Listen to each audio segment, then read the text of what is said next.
We are excited to have our second episode of the Iowa Music Archive. We are hosting Raldo Schneider. Raldo, thank you for taking the time to come and speak with us about your music and your life. We'll go ahead and dive in with our first question, and that question is, could you please tell us about your early life and family? Okay, I was a farm kid. I grew up 2 miles north of Bennett, Iowa on a farm. My dad had 240 acres, and I had 3 brothers and a sister. I was the third one.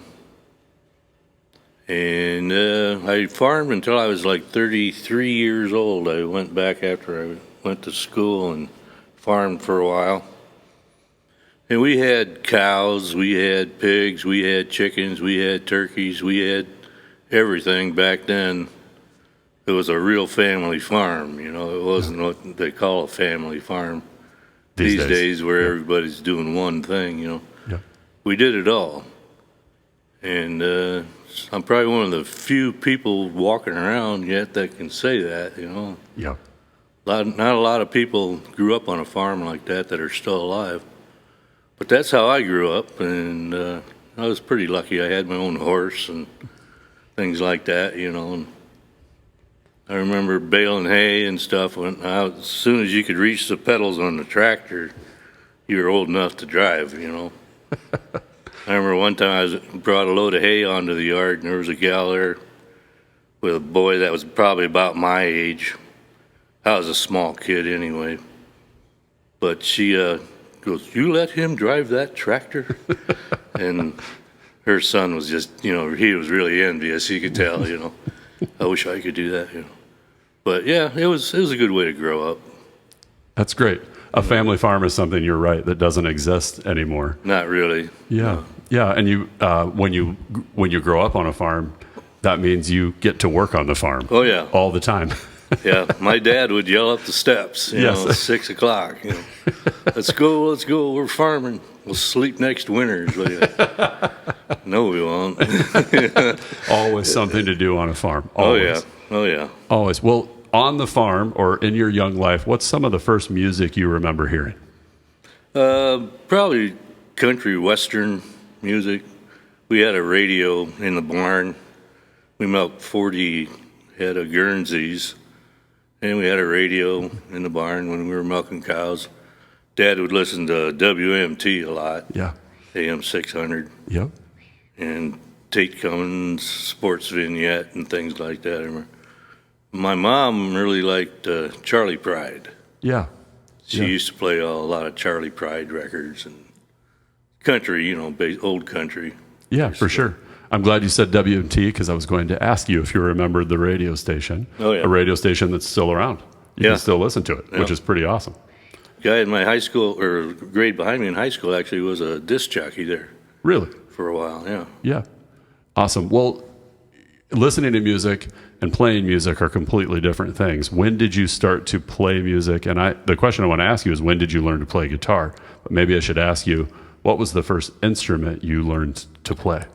I played the cornet in high school. Yeah. And I gave that up when I graduated, you know. But my brother was in a band, garage band, when they were in high school. And Yeah. they'd practice in our basement and stuff. And I was too young to play then, but he went and he bought himself a Guild guitar after the band broke up and stuff, just for his own personal thing. He sold it to me. It was a Guild acoustic, really nice guitar. And it was winter of '79. I was living with 2 other guys in a house out in the country. I think it was the High Point in Cedar County. And it was made out of cement block, had stucco siding, and it was painted blue, and we called it the Blue Igloo. It was really cold. The windows weren't any good, and I think we had a wind chill factor in the front room. We burned like 40 pickup loads of wood that winter. Oh, my. Me and the 2 other guys. We had a 3 pot-bellied stove in the kitchen, and one of the legs was missing. One of the legs was 3 bricks. I remember that. And we'd get that baby cooking, and I'd sit in front of there with my guitar, because there was no internet, and there's nothing back then. Right. Now it snowed in a lot. I think there was 30 days that winter where we couldn't get to town. Yeah. And so anyway, I had a couple old Bob Dylan songbooks where they showed you where to put your fingers and stuff like that to make a chord. And I just kind of taught myself out of that book, and kept at it because there wasn't nothing else to do. Yeah. And that's where I started. So you started there, but when you learned, did you connect with other people that pushed you or helped you take the next steps with the guitar? First time I ever played out was I went to an open mic in Cedar Rapids. There was a bar there called Osgood Shepherd's, and they were having an open mic, and I thought, I'll go down there. I wrote a few songs because I didn't really know how to read guitar music and stuff, and so I started out making up my own songs, basically. And I went down there, and I played a few songs, and it was this time of year, and Clay Reines happened to be in the bar. And he was doing the Holiday Inn circuit at the time, and he's a musician. And we got to talking, and we traded phone numbers. And a couple of weeks later, he gave me a call. He's from Wisconsin at the time, and he was living in Mineral Point. He says, "Hey, we got a place we're trying to get going here. You want to come over and play?" Sure, I ain't doing anything. Yeah. So I went over there, and I got hanging with Clay, and we became pretty good friends. And he had his own record label, Weary Wolf Records. And he made his own record, and I said, "Man, I'd like to make a record." He says, "Well, I'll help you." Yeah. So we went, that was in the spring, and it was later that summer, we hooked up and we went to Boscobel, Wisconsin. Home Studios is where we did it. And Jamie Goldsmith ran it, and Clay did a lot of the guitar work and stuff, and helped me out and make a record. And we did it 3 days, 3 nights. And so I do have an LP, a vinyl record. You do, and I'll just tell anybody watching, that record is called Homebrew. Yeah. And it is on, as you said, Weary Wolf Records. It is worth finding. There are songs on that record that you still perform regularly in your set. As we sit here in early January, one of them is called "Here Comes the Snow." Yeah. Yeah. So that is a fantastic record. Thank you for helping me get a copy. Yeah. Yeah. Yeah, I still play a lot of those songs. You do. And as I've listened back through it, it's a beautiful record. Well, I was an intermediate guitar player back then. Well, it's a great time. It's just wonderful. So you started out by talking about growing up on a farm, and you were talking about living in the Blue Igloo. How did living in rural Iowa affect your music? Well, when you want to be a songwriter, you got to write about what you know about. Yeah. So I knew about the weather and the farm and stuff. So that's, and it was most the subject matter for my early songwriting. Homebrew. Reason I wrote that song is we made basement down in the beer in the basement of the Blue Igloo. And that was one of the first songs I wrote. Yeah. First song I ever wrote was "I Got Hooked." Yeah. When you're young, you're supposed to write songs about girls, and I was thinking about fishing too, and I thought, well, I'll combine the two. Yes. So I came up with that song and wrote a song called "Dreams," which is about chisel plowing corn stalks. When you chisel plow corn stalks, you go catty corner across the field. So you got this kind of rhythm in the tractor cab, and it's a waltz, 1, 2, 3, 2. So I wrote this song in my head while I was chisel plowing called "Dreams." I was daydreaming, and stuff like that. Here Comes the Snow. watching it snow. Yeah. My dad we were combining corn one day, and we took a break, and a flock of geese flew over. My dad said, "It looks like they got snow on their back. Here comes the snow." And, yeah. So I combined that with the crickets and the blackbirds, Yeah. Yeah, we write about what we know and what's Yeah. familiar to us, and I think that's Right. very reflected even in the music you continue to write. Yeah. You have a great song about an employee at Quickstar, and that's a song I always look forward to in your set. Come and go. Come and Go. Thank you. Yeah, working at the Come and Go. Excuse me. Quickstar is just down the street from us. So, Raldo, you were very involved in something called the Cedar River Festival. We're Right. both wearing Cedar River Festival shirts. Let's talk for a moment about kind of how that started and kind of where it's gone since that time. Okay, well, when I was hanging with Clay up there in Wisconsin, he knew some people that were in the folk music business, and one of them was Larry Long. And he says, "You got to meet this guy." So we're at Clay's house one day, and here comes Larry, and he was doing the Mississippi River revival thing at the time. He was starting that, where he was canoeing down the river and trying to get people interested in cleaning up the garbage, and then they'd sit around and have a music festival after they, and they'd start out in Bemidji and go clear down to Dubuque. Yeah. And so I got to hanging with those guys, and I met a guy through them, Eddie Allen, who's a really good writer. He was affiliated with John Hartford and stuff. He did a lot of stuff on the Mississippi. Larry Long, he's pretty well known in the folk music world, and he actually toured Russia with Chris Christopherson before the wall came down one time. Wow. So he was, good guy to know. A good guy to know. Yeah, Yes. So I had a lot of fun with those guys, man. We had a lot of fun hanging. And then when I moved to Cedar Falls, I thought, well, they ought to have a cleanup on the Cedar. Mm-hmm. So I got to talking to some people, and one of the guys I worked with, Larry, he worked out there at Black Hawk Park. It was Larry and Shelley and Leila and me were the four main people that got it going. Yeah. And it started out the first year, I think we had 5 canoes and maybe 12 people or something. And by the third year, we had like 75 canoes. And all these politicians were showing up, and, Yeah. it really took off. And how long was that? About 35 years ago, I guess. Yeah. I think it's the longest running river cleanup in the state or something like that. I forget what it's. We got an award one time. I forget what it was all about, but anyhow, it's still going.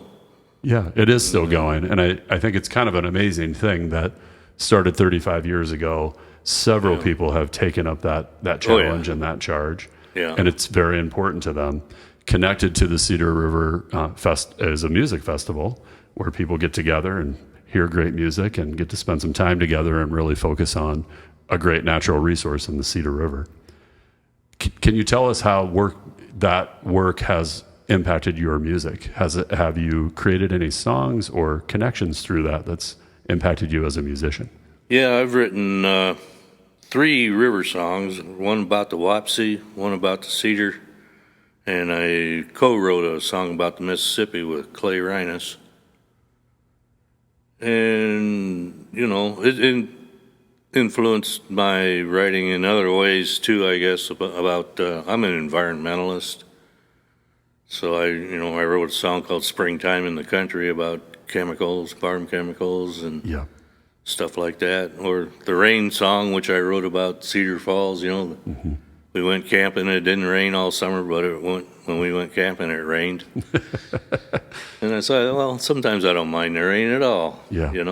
Yeah. So those kind of things. Yeah, and that kind of comes back to what you said before, that really we write about what we know. Right. And your songs have such a great environmental feel to me whenever I see you perform, when I listen to homebrew, and I appreciate that very much. So thank you for your work to get the Cedar River Festival started. Yeah. Well, you wouldn't be able to do it just anywhere either. The community here is really good. Yeah, I would agree with that. A lot of really cool people in this town. It ain't me, it's them. Yeah, it's a lot of people. Yeah. Yeah, it wasn't done by just a few people, but it's continued with many. Yeah. Which is a very, very fun thing. Yep. So let's talk about musicians and music that inspired you or continues to inspire you. If you were going to tell someone, like, these are the things that I listen to that made me what I am or that continue to push me as a musician, who would those performers be? Well, like Dylan and John Prine and Neil Young, those are probably the three major ones. Yeah. As far as when I was trying to learn, John Prine was good because his music is pretty simple. Yep. If you know three chords, you can play most of the John Prine songs. Yes. And hanging out with Clay helped my guitar playing a lot. I'm still not a very good guitar player, really, but I started kind of late in life. I was 25 when I started playing. Yeah. But, those three were probably as far as what got me interested in trying to write. Yeah. Yeah, for sure. Thinking also about venues that have supported you. You remember the name of the first venue you played, which is awesome.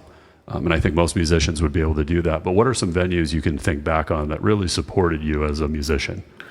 The General Store in Stone City would be the major one. Mm-hmm. It used to be Art Colony, Grantwood Art Colony there. And a friend of mine told me about the place. He said, "Do you know they're having music in Stone City these days?" And no, I didn't know that. So I went up there and checked it out. And Robert One Man Johnson was managing the place at the time. And he was bringing in, people that he knew to play. And the Wabeek Trackers were hanging out there a lot. I thought, maybe I could do the gig here, Mm-hmm. So I asked Robert if I could get a gig. He says, "Well, bring your guitar." And, so I went up there with my guitar, and he was eating a bowl of homemade chili soup. I remember that. That he just made, and he said, "Play me a song." So I played him "Here Comes the Snow." And he says, "Well, you're an intermediate guitar player." Says, "But I like the way you write, so I'll give you a gig." Yeah. And so that was my first paying gig, And, I was hanging out, and a lot of really good musicians came through there. It was a really cool place. And I knew the guy that lived upstairs. I could crash there, or you could crash on the stage too after the show and stuff. Oh my. It was out in the middle of nowhere, really. I don't know if you've ever been to Stone City, but I have been through Stone City. Yeah. Yeah. Is it still there? Oh yeah. Okay. Well, they closed the venue. Okay, that's why I was 3 months ago. Okay. But that was back in the '80s, early '80s. Or one time Clay was playing there, and I went out, and we got snowed in. They had to cancel the show.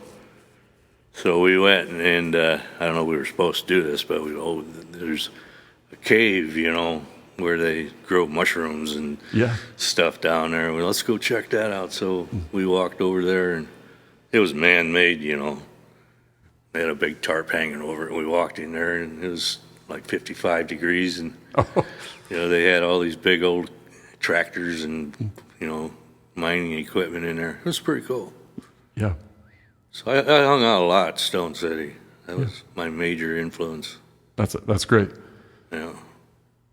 Any other venues that you would want people to know about that were special to you? Back then, I didn't really get around that much around here. I played a lot of river festivals and stuff like that. That was the main one, Stone City. I played, Mr. G's out in North Cedar and play here. I never really played in Cedar Rapids too much. We used to play the Mill in Iowa City Yeah. sometimes. But yeah, mostly festivals and stuff like that. Yeah. That's what I was doing. Thanks for mentioning the Mill, another great, just historic Iowa venue that just catered to so many different venues are important to music. And in my first conversation with Rush Cleveland, he talked about how important it is to go out. Yeah. And when he was younger, that's what you did socially. Yeah. And it's important that tradition continue. That's how music gets passed along. Yeah. Anyways, having said that, you have an amazing band currently. You have two young men who support you and are a great supporting cast. Can you think, in addition to Clay, about other musicians who have supported you on your journey? John Stortz, he was the guitar player I had before Rick. He passed away about 10 years ago now. And before Stortz, I was playing with a guy named Jeff Pauley, who actually his wife was here last Friday. He passed away about 20 years ago, maybe. I learned a lot from playing with him. Those are probably the two as far as guitar playing. Rick, he's a great player. I strum the chords and Rick does the guitar work. He does. Yeah. He is a great compliment to your songs. Yeah, he knows when not to play too. Yes, and that's a great quality that sometimes you just got to lay back. Yeah, Yep. yeah, he's really good. Yeah. And Trav too, he's turned into a really good bass player. When I moved to town back in like '87, Trav got a hold of my album. I don't know, maybe I sold him one or something. But he went down to Cedar Rapids, and there was a pawn shop down there closing, and he bought a 335 Gibson hollow body bass, electric bass. And for some reason, I don't remember even asking him if he wanted to play bass for me, but he turned into my bass player. And he's gotten really good too over the. So how many years has he been your bass player? Oh, long time. Okay. I did a little bit of playing with Niles Nocturborn and Ed Flack. They kind of came as a team. Ed played the drums and Niles played the bass. I did some playing with them, but we were practicing in my garage one time when I first came to town, and that's when I was playing with Ed and Niles. And the cops kept showing up because the noise ordinance, Yeah. Last time he showed up, next time somebody's going to jail. Okay. Yeah. So we can't do the electric thing anymore. So I just said, well, I was playing with John at the time. Let's just play acoustically. We need a bass player. Oh, Trav, Okay. So ever since then, he's been my only. But from right at the get-go, he was learning my songs and stuff. And it's not easy for me to find a bass player because that if you don't know my songs, you don't know. Yeah. Yeah. So what is next for you musically? Well, I hope I can just keep doing what I'm doing. Yeah. We're all getting old. But I'd like to play a huge stage once. Would be fun. I've never really played a huge stage. Open for somebody or something, maybe. I don't know. But what's your huge stage when you think of it? Like what's your ideal? Oh, I don't know. Like State Fair or something. Oh, sure. Sure. But yeah, I just hope I can keep doing what I'm doing. It'd be nice to, be able to sell a song for, TV or movies or something would be nice. Yeah. But, I just hope I can keep doing it. Yeah, and enjoying what you're doing. Yeah, we're having fun with it, and that's the main thing. Absolutely. Absolutely. If we were going to get rich, we wouldn't be doing it. Well, I think there's a line between success and personal success. Well, there's more to success than making money. Yeah. That's for Financial sure. success versus personal success. Yeah. And I think you know this, but I'll be the one to tell you, you have a huge influence on a lot of people. We talked about the Cedar River Festival. We've talked about the music that you've played over the years, and people are still seeking and trying to find.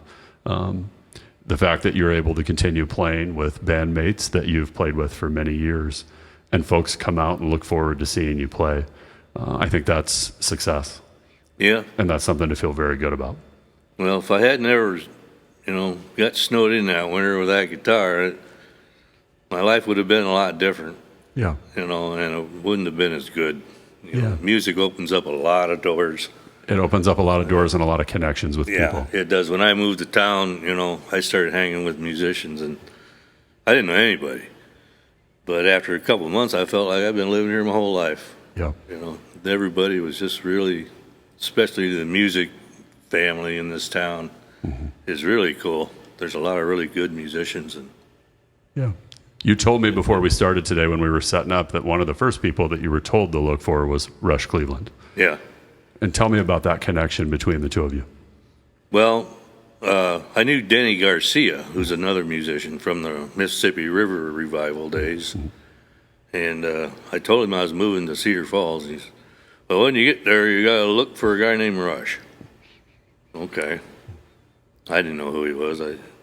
Him and Denny were bandmates back in the 60s. I mean, they were like brothers almost. They knew each other really well. Yeah.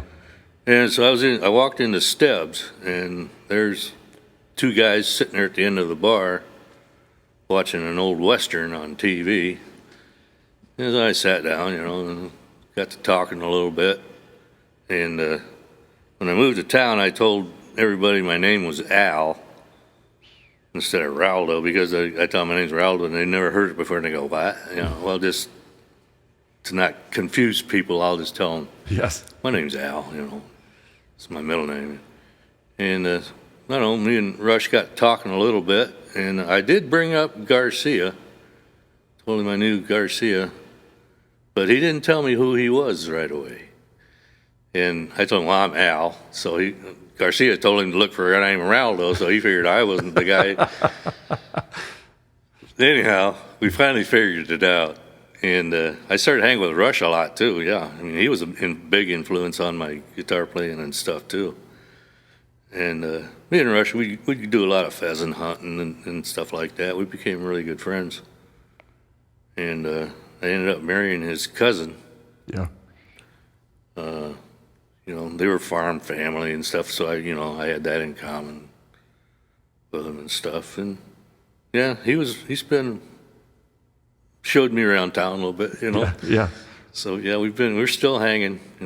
He's going down to Memphis for the blues, international blues thing. He's a really good blues player. Yeah.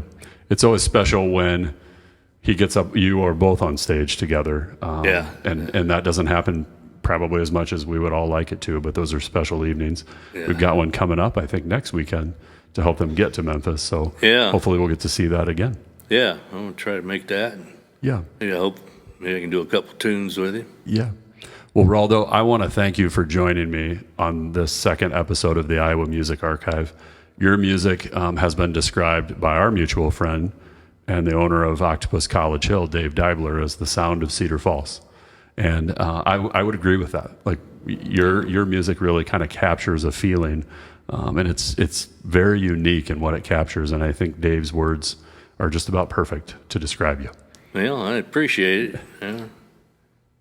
Do what I do. Yeah, please keep doing what you do. So thank you for taking the time to come and speak with me. Yeah, well, thanks for having me. Yeah, Nice, thank you. Nice to talk to you. Yeah, awesome. Thank you, Raldo. Yep. Thank you. Yeah, no problem, man. All right.